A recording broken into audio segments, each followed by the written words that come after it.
Hey everybody, I'm Grandmaster Ben Finegold here with our weekly lecture series. My health isn't very good today, so if I pass out during the lecture, that'll get more views. So that's what I'm hoping for. My TD is acting up, sort of like Parkinson's and Tourette's, but not as bad. Although for me it's as bad. Anyway, the truth hurts. The name of the lecture is Essential Mating Patterns, sponsored by our usual sponsor, Anonymous. Thank you, Ted Danson. And this has to do with checkmate. I assume the stalemate patterns aren't very interesting. The sponsor has a message, which is sort of funny.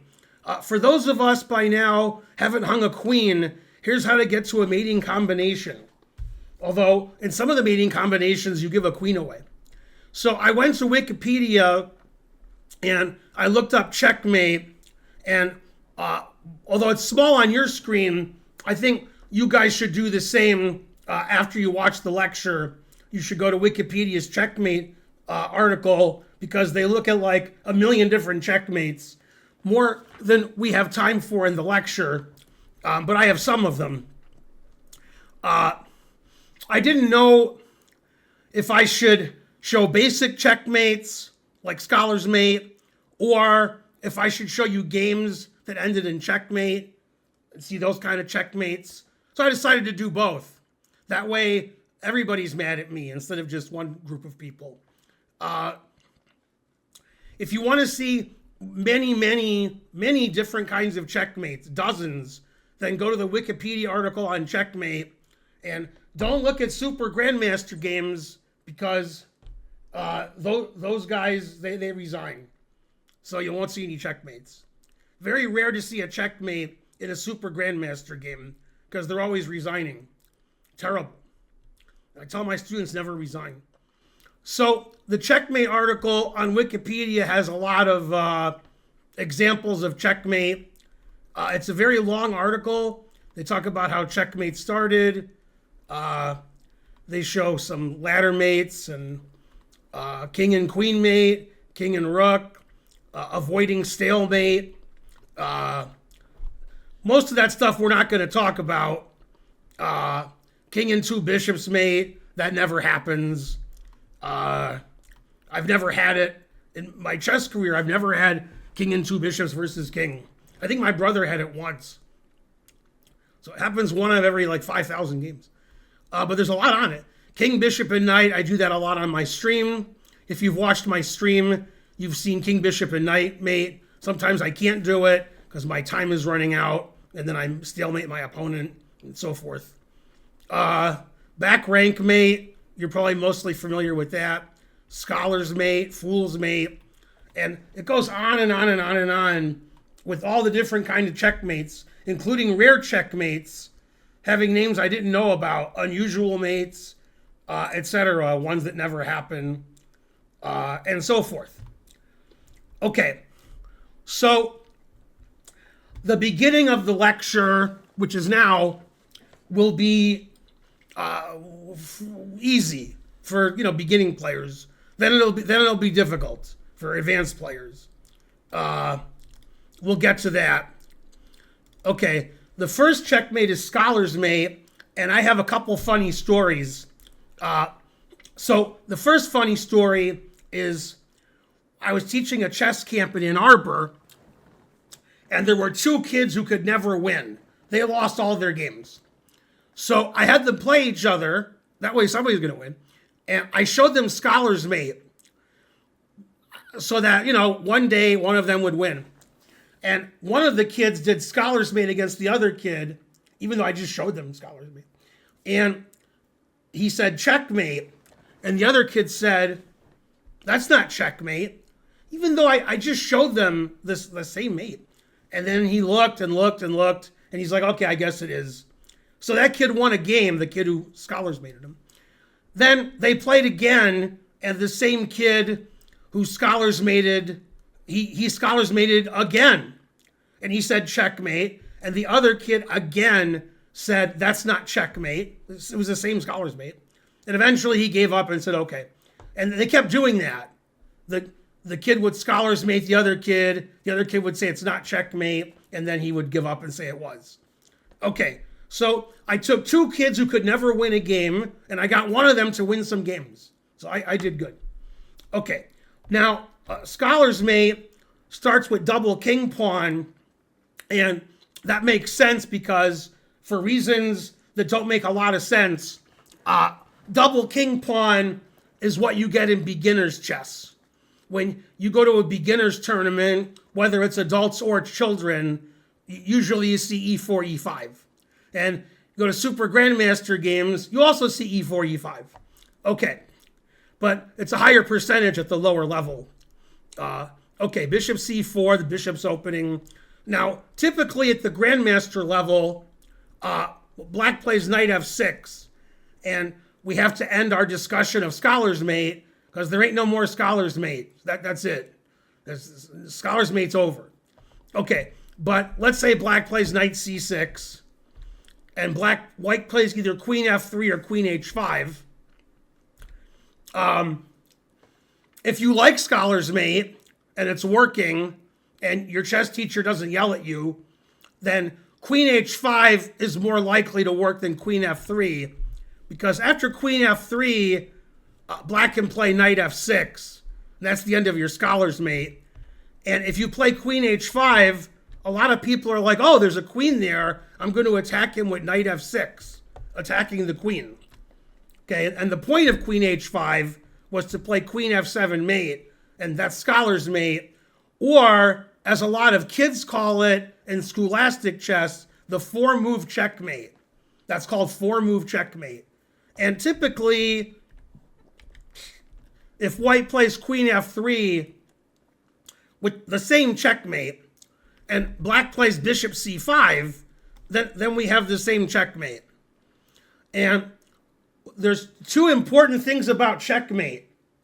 Number one, you're in check. If you're not in check, you're not in checkmate.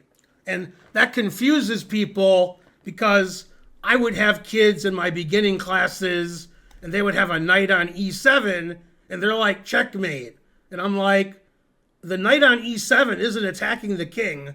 That's not check. If it's not check, it's not checkmate. Of course, with the queen on f7, it is check. But they think if there's a piece around the king, that's checkmate. And you have to be checking the king, attacking it. And there's no way to escape. And in this position, white has a bishop on c4 that's protecting the queen. That's key. And there's a lot of beginners, and I think I don't know if they were taught this or they misunderstood, but I've taught a lot of beginners chess.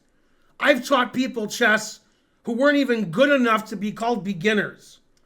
Okay, there's no word in the English language to discuss how bad they are at chess. And a lot of those people think a king can't capture a queen. They think if you're in check, your king can't get out of check. Now, your king can get out of check, so don't misunderstand me. But a lot of people think the wrong thing. Okay? And whenever you call them on it, they're like, my dad told me, and my mom told me, and my uncle told me, and my grandma told me.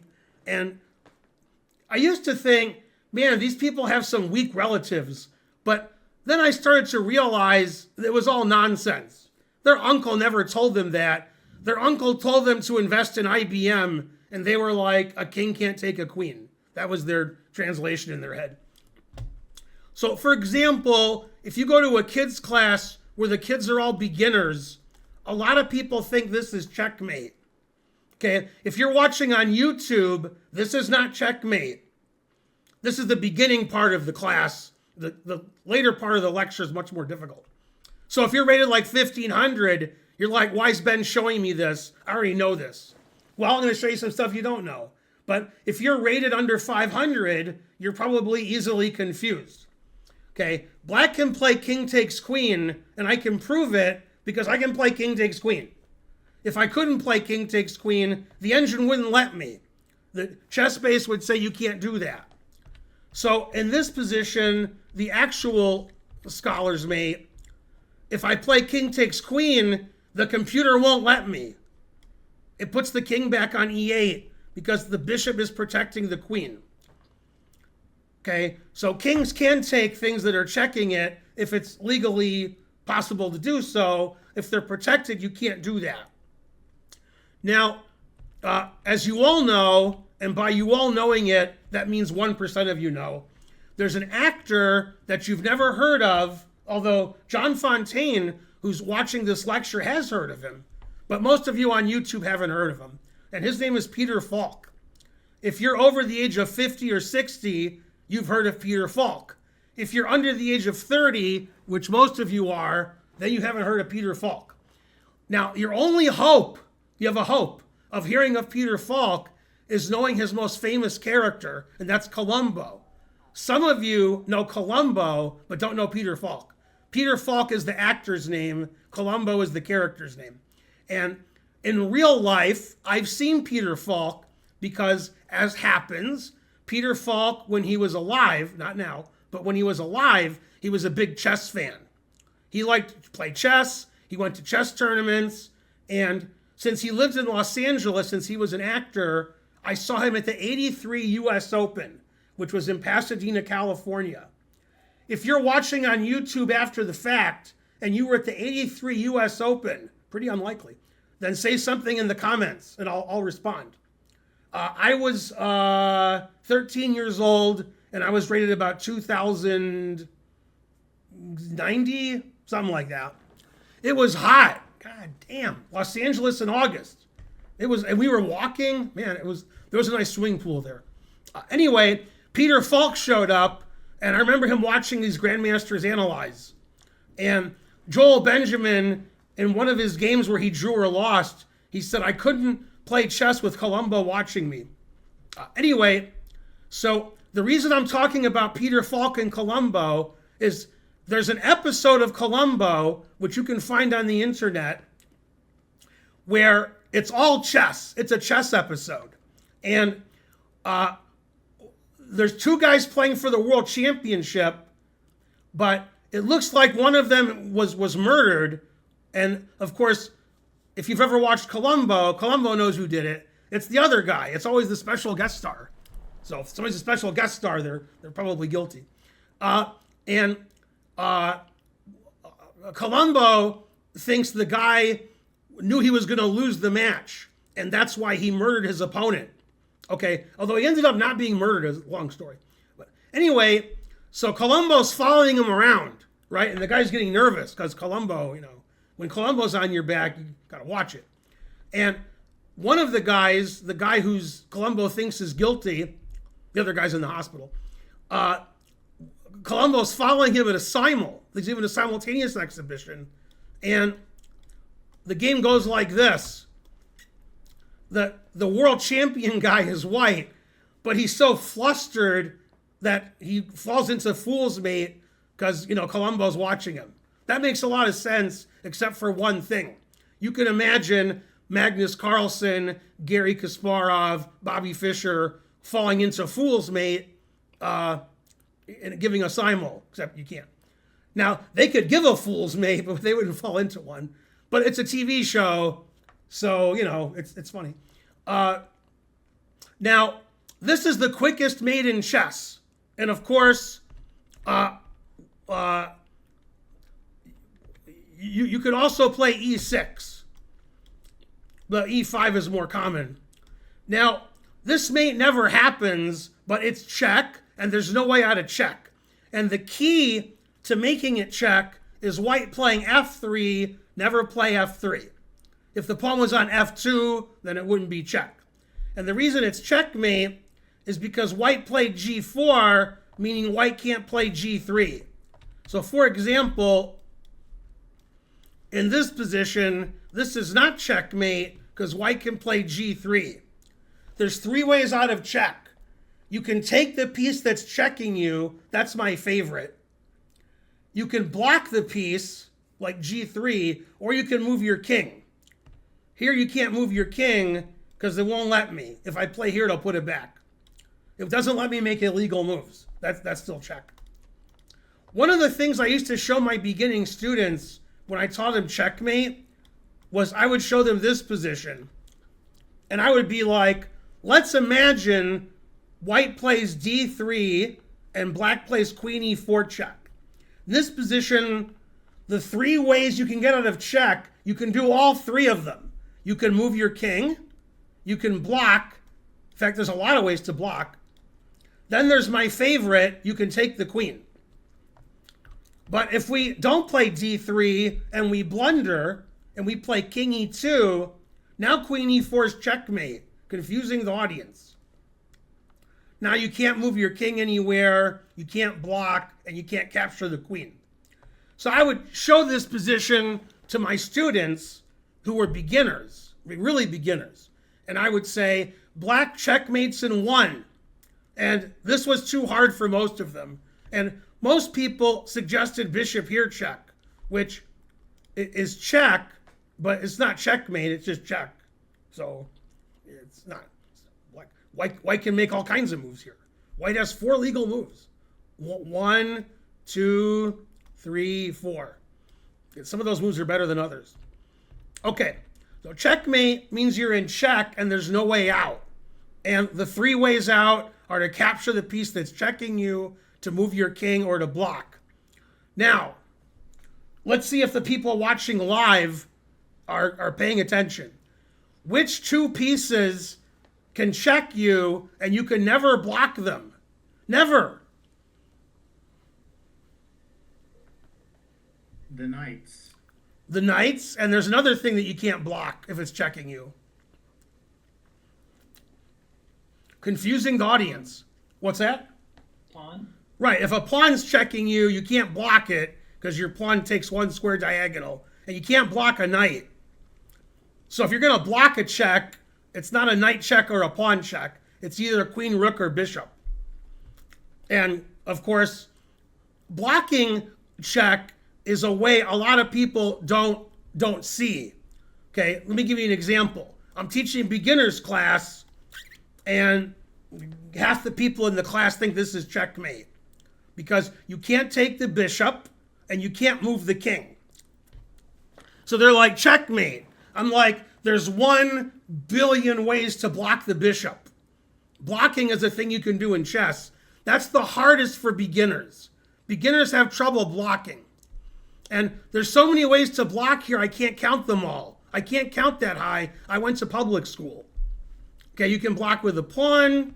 You can block with the knight on 2 different squares, either c6 or d7. You can block with the bishop. And unfortunately, if you're not a good player, you can block with the queen. Suspicious. Okay, so it's not checkmate, but in my beginners class, a lot of people say checkmate. Now, here's another thing I had happen in my beginners class, is white would put black in check. Black wouldn't notice, which is very common. So black would play knight f6. I can't play knight f6 because it's illegal. So it won't let me.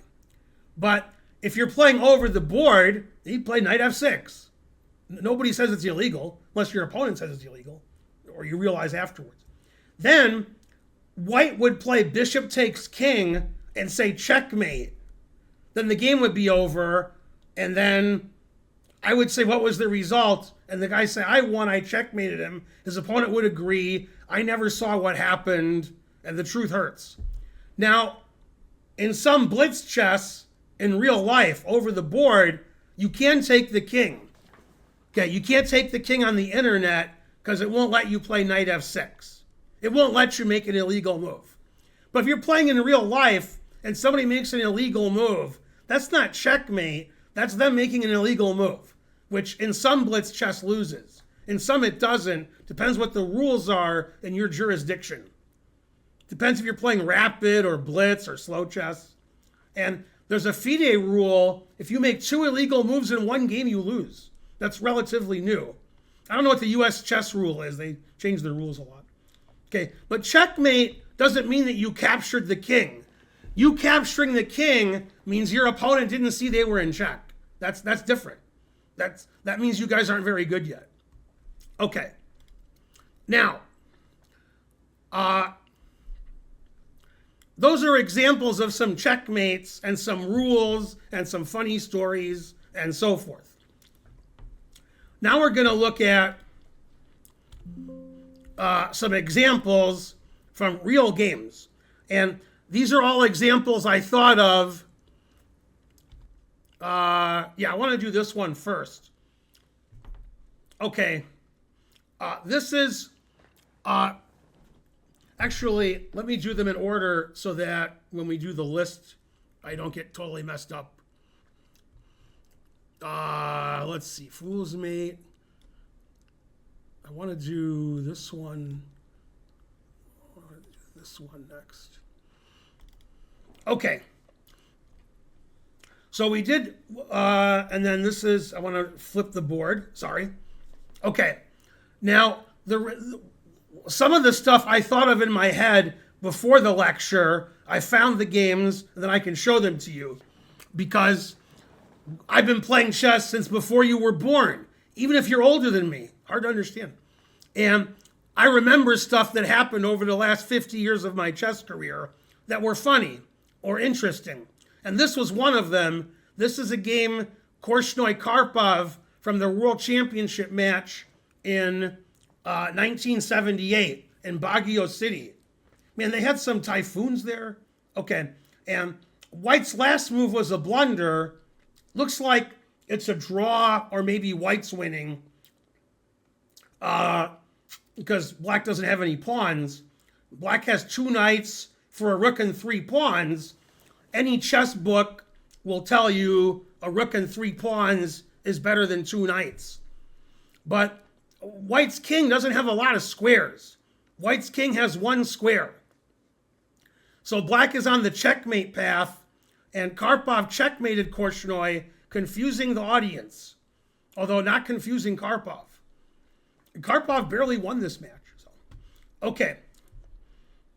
So in this position, Karpov played knight f3 check. Okay, White has 2 legal moves.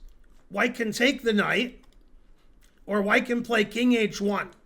After king h1, knight f2 is mate with advantage. You don't see 2 knight mates very often.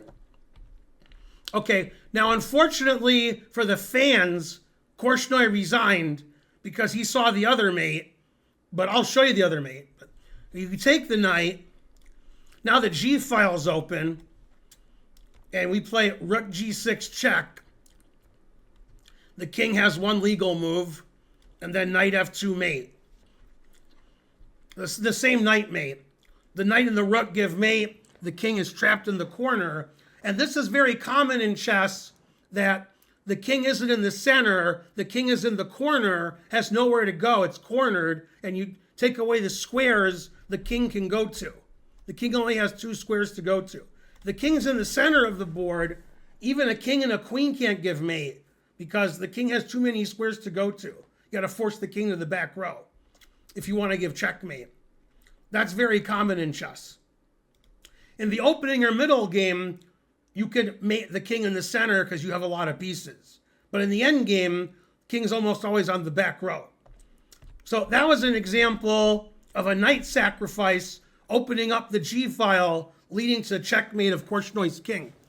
Korchnoi was probably in time trouble. He was probably tired from a 5-hour game and missed that he was getting checkmated. The truth hurts.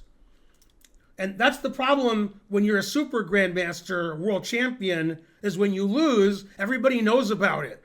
For example, as I give this lecture, Carlsen's losing all of his games in Norway chess.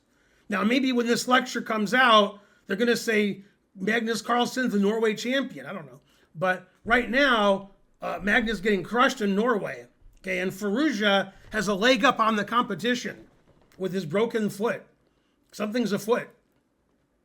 But when Magnus loses, which this week has been every day, then people are like, oh, Magnus lost. Let's look at that, because that's interesting.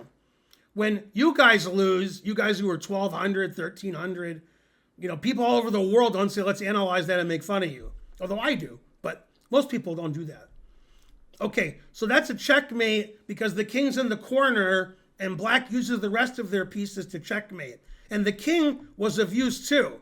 if this king wasn't here, then white could play king f1. So black used all of the pieces to give checkmate. And if you're going to checkmate somebody, usually you want to use as many pieces as possible so you have more force. Very standard. Okay, this is a famous checkmate from a game, Nigel Short versus Jan Timman. The beginning of the game isn't very interesting, so we'll skip till near the end.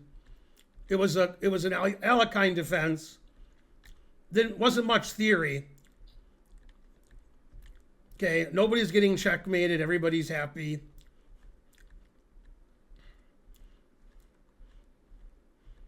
Okay, now white's threatening bishop a3 with a skewer.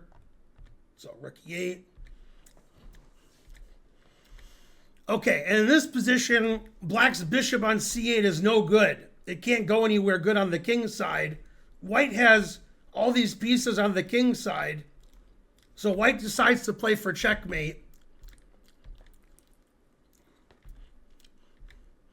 Rook d8, attacking the back rank. Now, one checkmate, which we're not going to see, although I'm going to show it to you, so I guess we are going to see it, is if black takes the rook, boo. Uh-oh. Now black's getting checkmated. Frankly, terrible. Okay, Timman's too good for that. He's one of the great players of the past, recently passed away. So he played bishop b7. Now maybe Timman is going to checkmate Short. Short will play knight d4, attacking the queen, then queen g2 checkmate with the bishop defending the queen. That's another checkmate that didn't happen. Most checkmates don't happen in the Grandmaster games because they see them and they avoid them. Most of them. Okay, rook d1. Again, black doesn't trade all the rooks because it gets mated.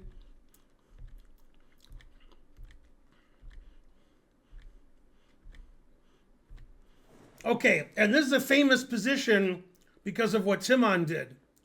Timman wants to play queen g7 mate, but queen g7 isn't mate because of king takes queen.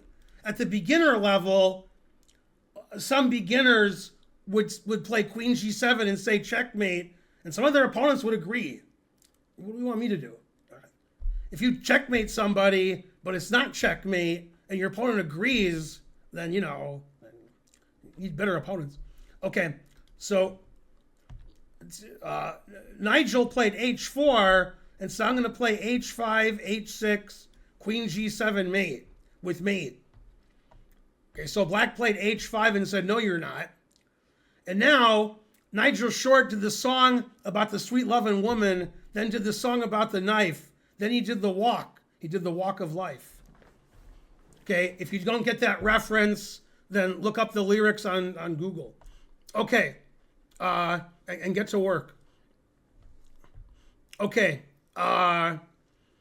what's funny about that is the group that sings that song, The Walk of Life, the guy who's the lead, well, they're brothers actually, but the guy who's the lead guy, his dad was an international master chess player. God damn.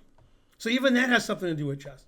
Okay, so white did the walk of life and played king h2, confusing the audience. Okay, and earlier I was espousing white playing h4, h5, h6. And now black said, no, you're not doing that. Now white's going to move his king up to h6 and then play queen g7 mate. Black doesn't have a lot of pieces to put over on the king side to stop white from doing that.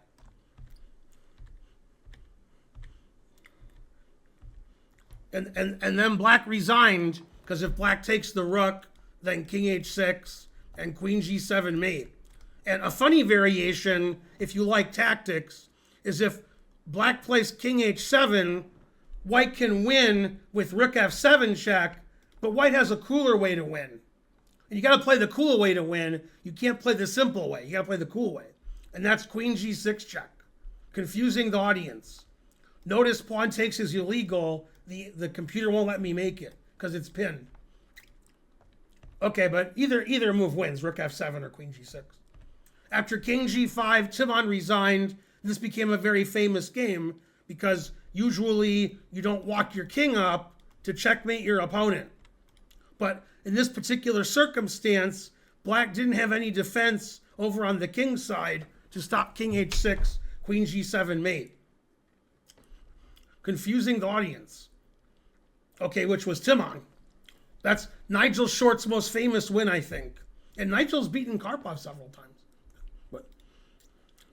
But this is a famous checkmate. Okay, this is one of my most famous checkmates, which I've shown several times already, against Yuri Balashov. He's a Soviet grandmaster. This was played in 1992. Not sure if there was a Soviet Union then. Probably broke up by then. This was played in France in the last round. And again, we'll skip the opening and middle game because it's boring. Boring.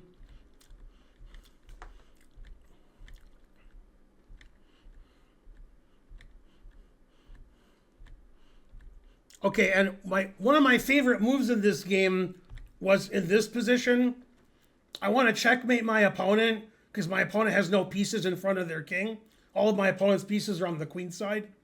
But I want to get my queen over there because hard to checkmate somebody without your queen being over there. And my queen's not over there. So I play queen d1 so I could get my queen to g4, h5. In fact, I play queen g4 and queen h5. Damn. Bishop c8. No alignments. So then queen h5, getting my queen off of the bishop. Okay. Then I sacked a pawn. Then he sacked a pawn. Now I'm threatening checkmate. Queen g7 mate. That's why he played f6 to play rook f7. Stopping checkmate. Okay, now in this position, there's a very cute tactic. You may have noticed the last 3 or 4 moves. My opponent can't play pawn takes queen. Well, my opponent can't play pawn takes queen because it's illegal. But now, if I make a random move, like a3, that's a random move. Now my opponent can sacrifice their queen for my rook, and my rook isn't pinning their g-pawn anymore. So then I would lose my queen, but I've also lost a rook, so I would lose a rook. So my queen's not safe on h6. So I played queen h5, queen safer there. Now I line my queen and rook up on the h-file, trying to checkmate my opponent. My bishop's in the way. My opponent played knight f8, always play knight f8. And as I told you earlier in the lecture, you want to have all of your pieces attacking if you want to checkmate your opponent. Now, if I sacrifice my bishop, hoping for pawn takes queen h8 mate, then my opponent takes with the rook and gives themselves an escape square. No. So my rook on a1 isn't attacking, so I played rook e1, and my opponent blundered. And I have a rule for my chess students: don't blunder unless you're playing me. Then you can blunder. Okay, so he followed my rules. He didn't blunder unless he was playing me. He played g6, and now white has a famous checkmate. Okay, so we're going to pause so you guys can figure it out on YouTube land. And if you're watching live, you can try to say an answer also while I have some water. Mark Rubio style.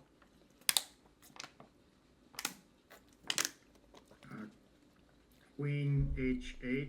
Put it in H. Trying to learn. And then Bam. bishop takes f6. Yeah, he resigned after queen h8. He didn't understand I was going to give a lecture 34 years later about checkmate. He thought I'd give a lecture about resigning or queen sacrifice. Right, queen h8 check, he resigned. If he takes, bishop takes his double check. And then king g8, rook h8 checkmate. Very well solved. Hopefully you guys on YouTube land also figured that out. I've shown this before, so you have a chance. Also, white has the 2 bishops. Notice how g6 opens the gateway of this diagonal. if I played queen h8 check and then bishop f6, it's not double check. So my opponent could take my rook, or he could play king g8, and rook h8's not mate because he could take it. So it was g6 that was the culprit. That opened up this diagonal. Whoa. That opened up this diagonal for my bishop so that queen h8 check would work. And then after queen h8 check, he resigned almost immediately because he immediately sees that it's checkmate. Confusing the audience. Again, you shouldn't resign, but if two grandmasters are playing and it's checkmate, sometimes they resign. But you guys should never resign because I've seen your opponents. Okay, last but not least, this was one of the most famous games ever played. It ended in checkmate. White didn't resign. But that's not why the game is famous, but it shows you how to checkmate with several pieces. This is the game Donald Byrne versus Bobby Fischer. Donald Byrne was one of the top players in his family. He wasn't the best player in his family, but he was one of the best. His brother Robert Byrne was better. Okay, they played a Grunfeld. The dogs are barking. They don't like the Grunfeld. Fischer was 13 at the time. Okay, so we have knight a4, confusing the audience. Now, in this game, white doesn't get a chance to castle because black keeps sacrificing all of his pieces. So white doesn't have time to castle. White's building a big center. The knight attacks the queen. The knight attacks the knight. The knight's defending e4. It's too complicated. So he plays queen a3. If he takes the knight, then knight takes e4, and this knight is pinned and attacked, and this is attacked, this is attacked, queen a5 check, everything's attacked. So he plays queen a3, bishop takes e7, confusing the audience. Notice the white king is on e1, not a good square for the king. Queen b6, always sack the exchange. And Byrne says, I don't want to take the exchange, I want a castle. And Fischer says, no castling for you. I'm busy sacrificing my pieces. Bishop c5. If you take the knight, then I play rook e8, and I can get my piece back before you castle. Black has the two bishops and an extra pawn. So he plays bishop c5. He says, I'll attack your queen, and then I'll take your knight next move. Rook e8 check. King f1, no more castling. Bishop e6, one of the most famous moves ever. Always retreat. So the idea is, if you take this, I have a beautiful checkmate. More beautiful than the checkmate that happened in the game. I play the Zwischenzug, queen b5 check, confusing white. If king e1, then that's checkmate. That's pretty easy. And if king g1, I play smothered mate, sacrificing my queen, which you can find on the Wikipedia article on checkmates. And then queen f1 check and knight e2 checkmate. That would have been a nice end to the game. The lecture could have ended. You would have seen a beautiful checkmate. But as happens with stronger players, they see stuff like that. They don't allow that. So then the games don't end in checkmate. Oh, this game did. Okay, so instead of taking the bishop and getting checkmated, white took the queen. Bam. And white's a queen ahead. And black gets a million checks in a row and takes a lot of pieces. Check. King g1. Check. Knight takes check. Discovered check. Check. Then he plays knight c3 check. Attacking the rook. Attacking the bishop.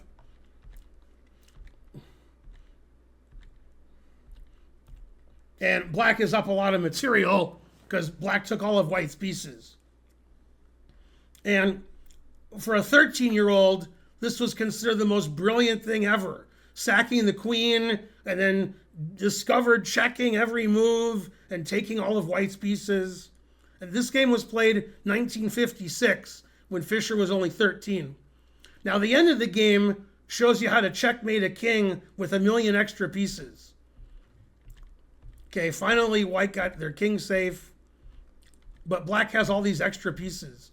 Also, black has the 2 bishops. Now, some of you want to play bishop d6 check, forking the king and queen, but you can't do it. It's illegal. The computer won't let me because it's pinned. Okay, black has passed pawns also. Yeah. Okay, and this is a funny end of the game. Bishop c5 check, and then the king goes for a walk. Knight g3 check, the king goes for a walk. Bishop b4 check, the king goes for a walk. Bishop b3 check, the king goes for a walk. Knight e2 check, king goes for a walk. Knight c3 check, and rook c2 mate. And Fischer was only 13 when he played that game. That's why Fischer has a lot of fans. Also, Fischer won the U.S. Championship 11-0. God damn. Now, take Magnus Carlsen, who all my compatriots say is better. He loses every game, terrible. He goes to the confessional and says terrible. I like that. That's the best thing about Magnus. Magnus goes to the confessional a lot and says, law, and he chokes on his rage. I like that. Anybody who chokes on their rage, you gotta like it. Now, some of you don't like that checkmate and you want your money back. You're like, this lecture was free on YouTube, but I'm furious. I want my money back. Okay, if you don't like rook c2 checkmate, you don't like it, that's fine. We got bishop a3 checkmate. And that's actually a nicer checkmate. I like bishop a3 checkmate myself. Okay, that's what happens when 4 pieces are checking a king. You get checkmate. Okay, and then he says the 2 bishops. This checkmate, this bishop is useless. In this checkmate, surprisingly, black's using 3 of the 4 pieces. This bishop actually isn't doing anything because the knight's defending d1. But the other pieces are defending all the key squares. So 2 different checkmates. Fischer was 13. He chose. I would have played bishop a3 mate because to me that looks nicer. But you get 2 checkmates because it's a checkmate, lecture. So there's a lot of different checkmates. You want to use all your pieces. You want to go to the checkmate Wikipedia article and look at all the different kinds of checkmates. And you want to remember that you can also block a check, not just capture and move your king. That's the one that confuses a lot of people. Anyway, I want to thank our sponsor again, Anonymous. He sponsors a lot of lectures. That was Essential Mating Patterns. There was a lot of checkmates in those games and in those patterns. Please like and subscribe and leave a comment if you'd like to sponsor a lecture. And we have a lot of sponsored lectures in the queue. We got a lot of people are sponsoring lectures lately. It's the summer, I don't know, it's hot. Contact my wife Karen. Her details are in the description of the video. And I'll see you guys next time with more weekly lectures. I'm Grandmaster Ben Finegold. Thanks for watching. Bye.